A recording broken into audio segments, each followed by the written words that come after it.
பதவி வெறி பணம் சம்பாதிக்கணும். ஐயாவை வச்சு பணம் சம்பாதிக்கலாம். எப்படியாவது இந்த கட்சியை துண்டு போடலாம், இந்த கட்சியை ரெண்டா உடைக்கலாம்னு திமுகவுக்கு கைகூலியா இருந்தவங்க இன்னைக்கு என்னாச்சு? வெட்ட விஷயமா வந்து போச்சு. வந்துச்சா ஐயா? ஐயா சொல்லிதான் நான் செஞ்சேன், ஐயா மேலேயே பைய போடுறீங்க. அப்புறம் வேற என்ன சொல்ல முடியும்? சரி ஐயா ஐயா தான் சொல்லிட்டாரு, கேட்டுட்டு வரணுமா அவரோட? ஐயா சொல்லி கொடுத்து நான் பேசினேன், அதே ஐயா தான் சொல்லியிருக்காரு இன்னைக்கு. அப்ப இன்னைக்கு ஏற்க மறுக்கிறது என்று சொன்னால் உன் மனசு என்ன? எப்படியாவது ஐயாவை பயன்படுத்தி சினியா கிட்ட இருந்தா வேலைக்காவாது. ஐயாவை சினியா கிட்ட இருந்து பிரிச்சு நம்மளுடைய சுயலாபத்தையும் சுய விருப்பத்தையும் நிறைவேற்றிக்கலாம் நினைச்சாங்களா இல்லையா?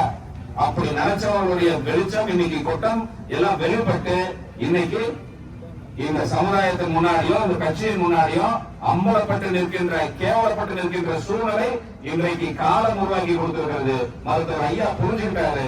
மருத்துவர் ஐயா புரிஞ்சுக்கிட்டதோட விளைவு உன் துரோகம் எல்லாம் நீ வெளியே வந்துச்சு.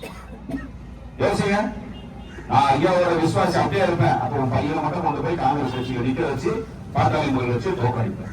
இதுதான் உங்களுடைய விசுவாசம். இதான் உங்க விசுவாசமா? ஏமாத்துறாரே இல்லையா? நடிப்பா இல்லையா? சொன்னா கோவம் மட்டும் வரும். இத்தனை வருஷம் அப்படி பண்ணீங்க, நீங்க என்ன பண்றீங்க? நீங்க பண்றது பேர் பச்சை துரோகம் தானே? இந்த சமுதாயத்திற்கு இந்த கட்சிகள் செய்கின்ற பச்சை துரோகமா இல்லையா? அப்படிப்பட்ட துரோகிகள் எல்லாம் ஒரு பொழுதும் காலம் அடையாளம் காட்டும். அப்படி அடையாளம் காட்டியிருக்கு, அதெல்லாம் கழிஞ்சிருச்சு. அப்படி கழிஞ்சு இன்னைக்கு நாம எல்லாம் புத்துணர்வோடு இருக்கிறோம். இந்த நேரத்திலே அதையும் நாம் மகிழ்ச்சியோடு கொண்டாட வேண்டும். நம்மளை பிடிச்ச அந்த வார்த்தையெல்லாம் சொல்ல விரும்பல. நம்மளை பிடிச்சதெல்லாம் ஒழிந்து விட்டது. மருத்துவர் ஐயாவை நம்மளை பிடிச்சதுன்னு ஒரு ஐயாவை பிடிச்சது. ஏன்னா ஐயாவை தான் இத்தனை ஆண்டு காலம் பிடிச்சி வச்சு தவறான தகவல் ஐயாவுக்கு சொல்லி சொல்லி சொல்லி சொல்லி ஐயாவை மனமாற்றி இன்னைக்கு வெளிப்படையா பார்த்துட்டாங்க. யோசிச்சு பாருங்க. உண்மையான நாங்களாம் நின்னோம். 2016 ஐயா தனியா நிக்க சொன்னாரு, இங்கதான் நின்னோம்ல. ஜெயிப்போம் தோப்போம், ஜெயிச்சாலும் தோட்டாலும் பாட்டாளி நிகழ்ச்சியோட நிக்க வேண்டிய காலக்கிழமை நமக்கு நின்னோம். இன்னைக்கு கூட்டணி இல்லாத ஓடி போய் காங்கிரஸ்ல நிக்க வச்சு அதுவும் பாமக எதிராக ஓட்டுக்கு 3000 ரூபாய் கொடுத்து செலவு பண்ணி மண்ணை கவரிங்கன்னா உங்களோட லட்சணம் அவ்வளவுதான். இந்த கட்சிகள் வேலை செஞ்சது மிகப்பெரிய துரோகம். சாதாரண துரோகம் இல்ல, மிகப்பெரிய துரோகம். ஒழுங்கான வீட்டுல கூட இருங்க, ஒழுங்கி இருக்கணும். அதான யார பத்தி நல்ல நேரம், நல்ல விஷயம், நல்ல நேரம். நான் சொல்றது என்னன்னா எடுத்துக்காட்டு சொல்றேன். ஐயாவை வந்து எப்படி எல்லாம் தவறா வழி நடத்தி இன்னைக்கு தம் மகனையே பிரிக்கக்கூடிய சூழ்ச்சியை செஞ்சாங்க பாருங்க. அந்த சூழ்ச்சி இன்னைக்கு வெட்ட வெளிச்சத்துக்கு வந்து விட்டது. நமக்கெல்லாம் நல்ல காலத்துக்கு அப்புறம் ஒன்றாக சேர்ந்து பயணிப்போம், வெற்றி பெறுவோம் என்று கூறி எப்பொழுதும் உறுதுணையாக இருப்போம். அதிமுக, பாமக, பிஜேபி எல்லாருமே ரைட்டா. இது முன்னாடி காலத்துல நம்ம திமுக கிட்ட உதவி கேட்டிருப்போம். இப்ப நீங்க உதவி பண்ணுங்க. அவங்களும் யாரையும் ஒதுக்கிறதா எதுவும் கிடையாது. நீங்க அவங்க கிட்ட கேட்டிருப்பீங்க, அவங்க உங்ககிட்ட கேட்க போறாங்க. அவ்வளவுதான், ஒண்ணும் கிடையாது.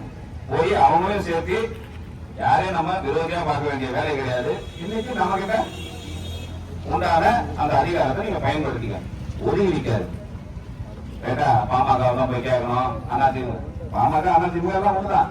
நீங்க பிரச்சனையே போடுவாங்க. இங்க பொறுத்த வரைக்கும், இந்த பணிமனையை பொறுத்த வரைக்கும் ஒன்னா சேருங்க. ஏன்னா உங்களுக்கு என்ன மன கஷ்டம் இருக்கா? எங்க நிர்வாகிகள் மேல எதனா சொல்லுங்க. இப்ப தீர்ந்துடும். அவ்வளவுதான்.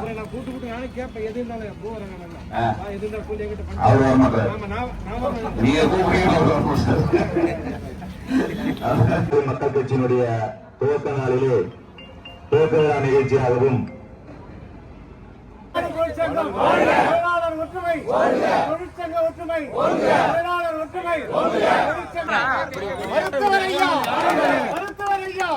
மருத்துவர் சின்னையா, பாட்டாளி தொடக்கம், மருத்துவர் ஐயா, மருத்துவர் சின்னையா, மருத்துவர் சின்னையா, தொழிலாளர் ஒற்றுமை, தொழிலாளர் ஒற்றுமை, தொழிற்சங்க ஒற்றுமை,